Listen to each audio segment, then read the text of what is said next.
Hola, aquí Mauricio Patiño Bustos te saluda. Una pregunta antes de iniciar. ¿Cuán grande es tu confianza?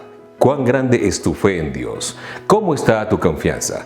¿Será una confianza a toda prueba? En la palabra de Dios, la Biblia nos refiere en el capítulo 22 del Evangelio de Lucas la historia de un hombre que posiblemente lo asociamos con la traición. Incluso hablamos de él comparándolo con Judas, otro traidor de Jesús. Sin embargo, yo veo que en el proceso que sufrió el apóstol y discípulo Pedro hay una especie de retroceso espiritual, una involución que sufrió producto de varias circunstancias.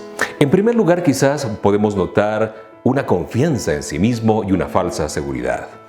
Él había prometido a Jesús que iría hasta las últimas consecuencias al lado de su maestro, incluso morir si ese fuera el caso.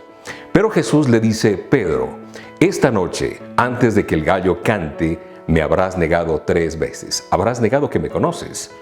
Y bueno, Pedro dijo que no iba a ser así. Sin embargo, él tuvo confianza en sí mismo. Hemos caminado en nuestras propias fuerzas y no confiando en el poder de Dios. En segundo lugar, yo observo aquí en esta historia una situación de falta de oración.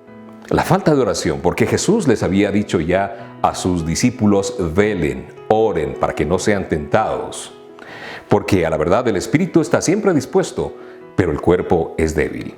Sin embargo, la falta de oración le llevó a tener esa perturbación en su confianza y en su fe. En tercer término, hay una situación de seguir a Jesús de lejos, desde la distancia, manteniendo un distanciamiento social, como diríamos en términos actuales.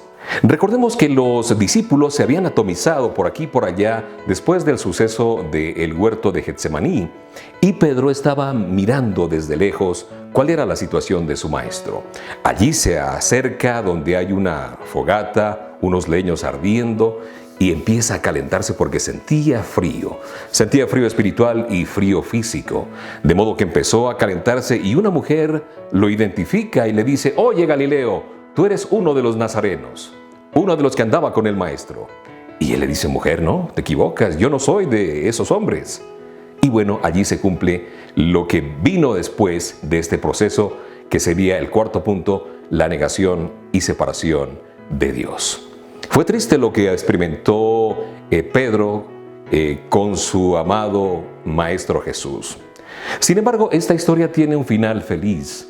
Yo diría, con todo respeto, un final de cuento.